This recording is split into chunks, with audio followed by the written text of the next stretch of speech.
Boa noite, irmãos. Eu, de fato, gostaria que nós estivéssemos junto presencialmente para eu conversar sobre o que eu vou conversar, olhando para vocês e trocando impressões e sentimentos através do olhar, da comunhão. Mas não é possível no momento para um bem maior. E eu quero falar com vocês a respeito de um fenômeno muito sutil, interessante, que passa despercebido. E eu vou mostrar isso em alguns textos. Alinhado a isso, eu falarei de outras coisas. Mas o assunto principal é como que nós, com a presunção de fazer o que é certo e tendo feito relativamente o que é certo, o que é bom, o que é moral, o que é correto, esse certo que nós fazemos nos coloca em situação de perigo espiritual, de tentação, não por ter feito o que é errado, por ter feito o que é certo. Quando nós, no nosso relacionamento com Deus, nas nossas orações e pensamentos mais sutis, nós começamos a pensar que, por causa de como nós temos andado, Deus tem que responder às nossas orações e tem que atender às nossas expectativas. E aí nós saímos da dinâmica do evangelho para a dinâmica da religião, que a religião ensina o homem a fazer certas coisas, não baseado no que ele recebeu, não baseado em quem ele é, mas para que ele receba e para que ele se torne. Segunda Crônicas 29, 1 e 2, diz assim: Tinha Ezequias 25 anos de idade quando começou a reinar, e reinou 29 anos em Jerusalém. E era o nome de sua mãe Abia, filha de Zacarias. E vai dizer: E fez o que era reto aos olhos do Senhor, conforme tudo quanto fizera Davi, seu pai. Davi é uma referência em Israel, é uma espécie de régua. Esse versículo resume tudo o que o escritor vai narrar depois. Porque diz assim: fez o que era reto aos olhos do Senhor. É uma expressão muito interessante, porque a Bíblia diz para nós, Provérbios 15, 3, que os olhos do Senhor estão em todo lugar, contemplando os maus e bons. Percebe como é difícil ser reto aos olhos de Deus? Os olhos dele estão em todo lugar. Não é difícil ser reto ao olho do esposo, da esposa, dos filhos, da sua comunhão de cristãos, de algumas comunidades, roda de amigos que você tem. Mas quando se diz que ele fez reto aos olhos do Senhor, é muito interessante porque os olhos do Senhor estão em todo lugar. Hebreus 4:13 diz que não há criatura, pessoa alguma encoberta a Deus, e que todas as coisas estão nuas e patentes aos olhos daquele com quem temos de tratar. Jó 34:21 diz que os olhos do Senhor estão sobre os caminhos de cada um e ele vê todos os seus passos. Nos dá uma ideia assim de como é o enxergar de Deus. Jeremias 23:24 diz assim: Esconder-se-ia alguém em esconderijos, de modo que eu não o veja, diz o Senhor, porventura não encho eu os céus e a terra.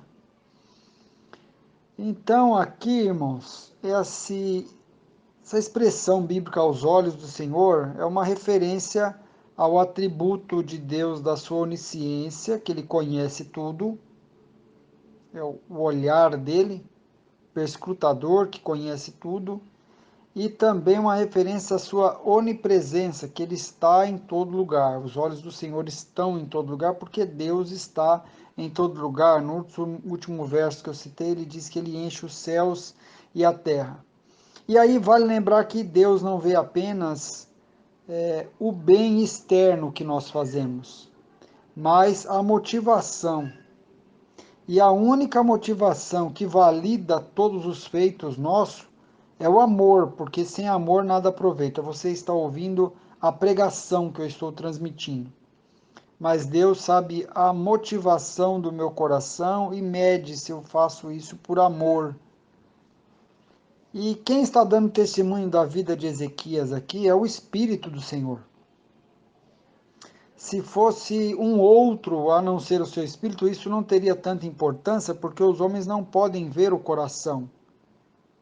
E nem quem nós somos quando nós estamos sós. Foi aos olhos do Senhor que Ezequias foi reto. E dizem que a verdadeira religião do homem é o que ele faz, não quando está com outros, mas o que ele faz quando está sozinho. Quando ele está sozinho, ele demonstra qual é a sua religião de fato e qual é o seu Deus de fato, porque é na solidão. Nós encontramos nesse relato várias frases a respeito de Ezequias, algumas belas.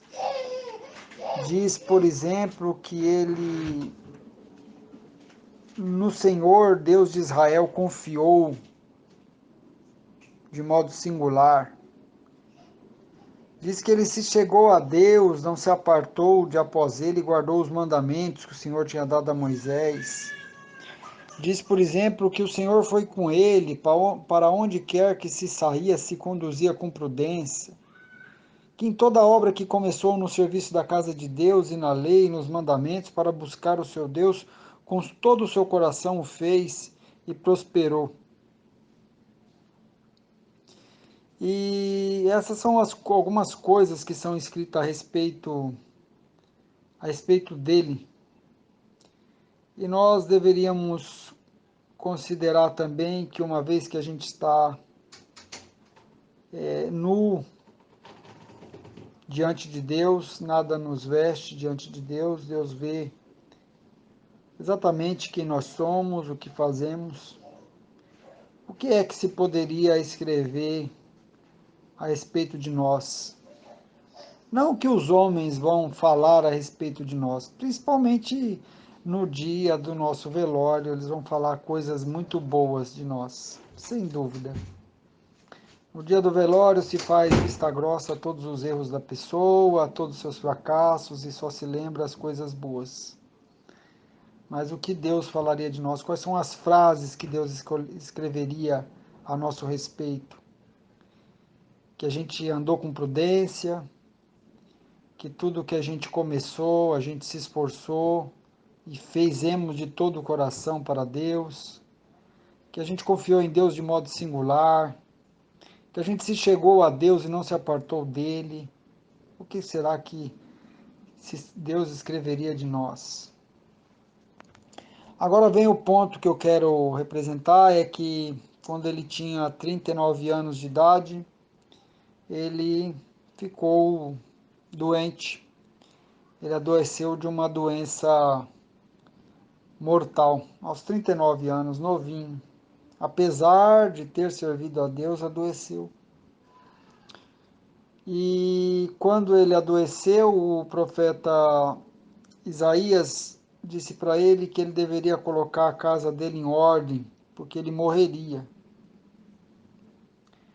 E esse colocar a casa em ordem significa que ele era um rei, que ele tinha que dar recomendações a quem sucederia o trono, providências a respeito de coisas privadas, domésticas, do país. É um rei que vai morrer, tem muita coisa para ser passar de adiante, para ser organizado, não é só dar as costas, bater as botas e deixa tudo aí, o pessoal se vira depois. Isso não é o que Deus tem para nós. E aí então, quando ele recebe essa notícia, que vem o ponto que eu quero defender, que como é perigoso por ter feito o bem, a gente querer agora lançar isso na conta aí de Deus, como se por isso Deus devesse a nós alguma coisa, no caso aí saúde, devesse a nós mais anos de vida. Ele ora com as seguintes expressões, ele disse: Ah, Senhor, suplico-te lembrar de que andei diante de ti em verdade, com o coração perfeito, e fiz o que era bom aos teus olhos. Observe só o que ele diz para Deus. Ele diz: Olha, eu suplico que você lembre de que eu andei diante de ti em verdade. Então ele está pedindo que Deus leve em conta o que ele fez, não confiado em quem Deus é. Que Deus leve em conta o que ele fez. Ele tem como base para ser ouvido a sua bondade, a sua verdade, a sua retidão.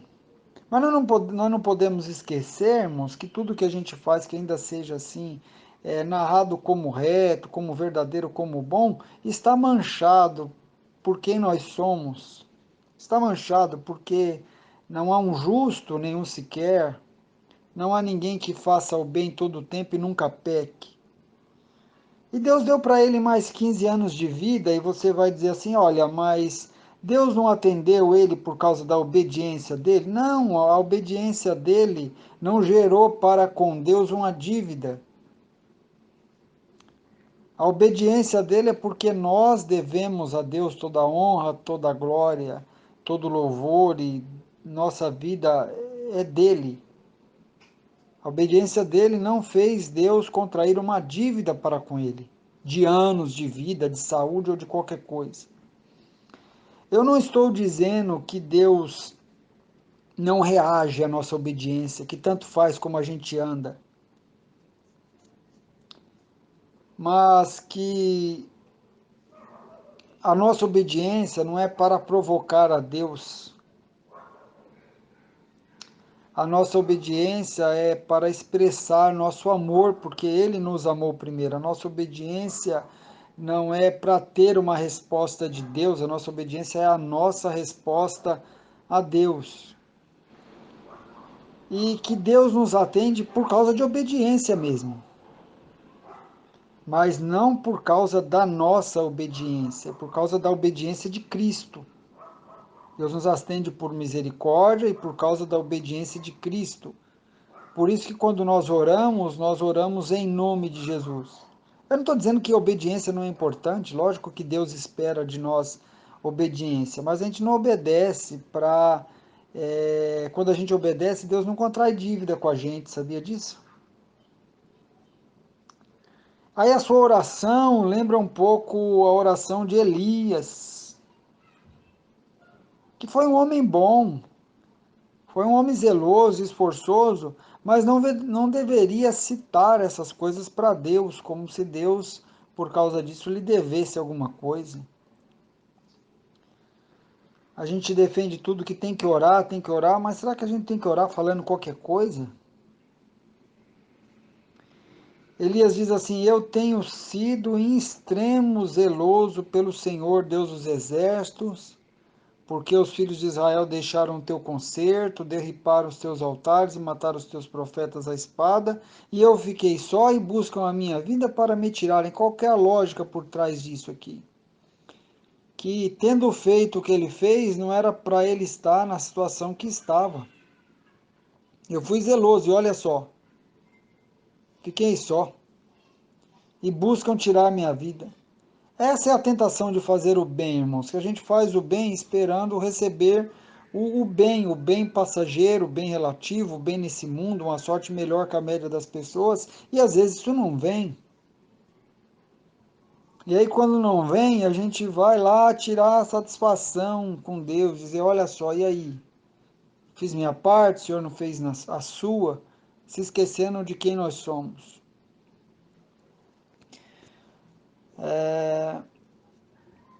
A Bíblia tem uma passagem interessante em Lucas 17, 7 a 10, que Jesus diz o seguinte: E qual de vós terá um servo a lavrar ou apacentar gado, a quem voltando ele do campo diga: chega-te e assenta-te à mesa.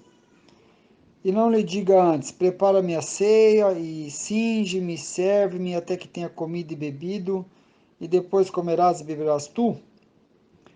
Porventura dá graças ao teu servo porque fez o que lhe foi mandado? Creio que não.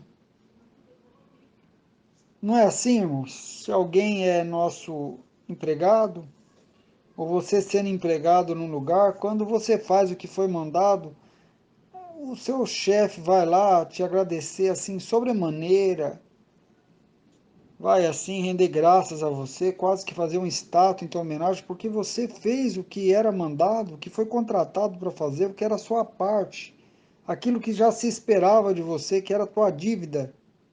Não. E aí Jesus conclui: assim também vós, quando fizerdes tudo o que vos for mandado, dizei: somos servos inúteis, porque somente fizemos o que devíamos fazer. Quando fizerdes tudo o que vos for desmandado, com humildade no coração, lembrai-vos de que sois servos inúteis. Só que o grande porém aí é que você que me ouve, você não pode dizer que é servo inútil porque você fez tudo que foi mandado. Você não fez tudo que foi mandado. Ninguém nunca fez tudo o que foi mandado. Somente Cristo fez tudo o que foi mandado. Então nós não podemos de Deus exigir nada. Você lembra do fariseu e do publicano? A mesma lógica de Ezequias, de Elias. O fariseu, estando de pé, orava assim: ó Deus, graças te dou, porque não sou como os demais homens, roubadores, injustos, adúlteros, homossexuais, lésbicas, corruptos, ladrões, bandidos, ruaceiros, beberrões. Eu não sou como eles, eu sou crente, sou teu servo, sou membro. Estou feliz por isso, Senhor. Estou agradecido por quem eu sou, por quem eu tenho sido. Tenho sido melhor que os outros. Eu jejuo 2 vezes por semana, eu vou ao culto, eu dou dízimo, eu ajudo algumas pessoas. O que é isso? O fariseu confiava nas suas obras. Lembra do filho mais velho, como é que cai também por fazer o bem? Quando a história não termina como ele pensa, quando o filho pródigo volta para casa e, enfim, é bem recebido, Deus não leva em conta os seus débitos, perdoa, nem diz que o filho mais velho que ficou lá tem crédito. Aí você vê como ele estava caído na sua obediência, caído na sua obediência. Ele vai dizer para o pai assim: eis que te sirvo há tantos anos, sem nunca transgredir o teu mandamento, e nunca me deste um cabrito para alegrar-me com os meus amigos. Naquela relação, ele agora vê o pai como o pai fosse mau. Ele vê o pai como o pai fosse mau. Você nunca me deu um cabrito para me alegrar com os meus amigos. Ele estava naquela relação não por amor, mas por um certo interesse, esperando ser compensado. Por isso que Jesus salienta para nós, irmãos, que aqui o bem que a gente faz, a mão esquerda não pode ver o que a direita faz, porque senão a gente vai contar vantagem diante dos homens, ou pior, nós vamos lembrar isso a Deus. Deus sabe, não precisa narrar para ele. Deus sabe, não conte para ele os seus acertos, conte para ele os seus pecados. Conte para ele os seus pecados. A saúde espiritual não é lembrar o bem que a gente fez, é ser despertado pelo espírito do mal que nós fazemos.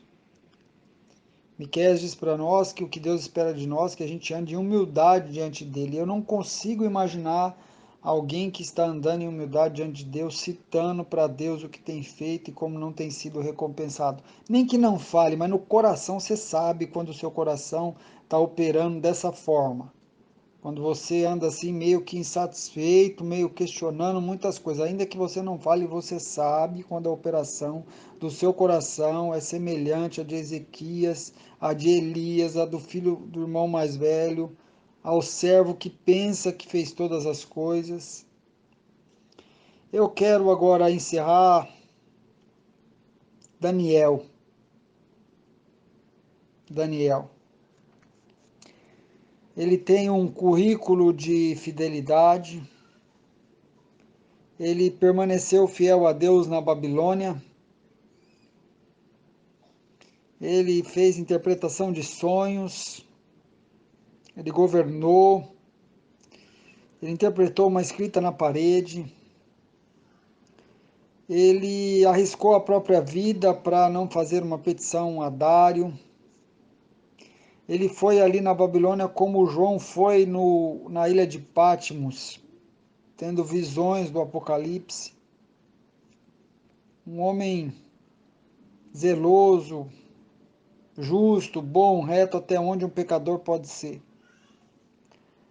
E quando ele vai orar, ele ora diferente de Ezequias, ele ora diferente de Elias, ele ora diferente do fariseu, ele ora diferente do irmão mais velho do filho pródigo, ele ora diferente. Ele ora em Daniel 9, 18 e 20. Ele diz: Inclina, ó Deus meu, os teus ouvidos e ouve. Abre os teus olhos e olha para a nossa desolação e para a cidade que é chamada pelo teu nome.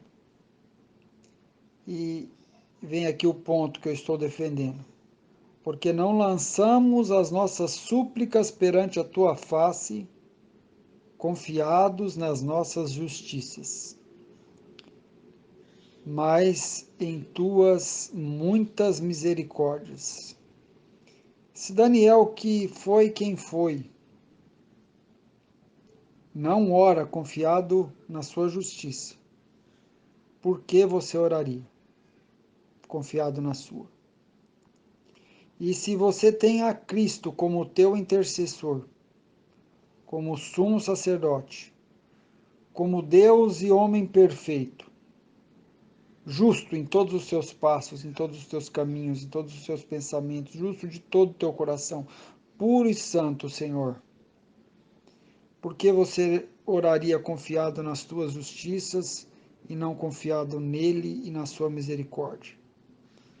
E aí Daniel prossegue e diz assim: Ó Senhor, ouve, ó Senhor, perdoa, ó Senhor, atende-nos e age sem tardar, por amor de ti mesmo. Ó Deus meu, porque a tua cidade e o teu povo são chamados pelo teu nome.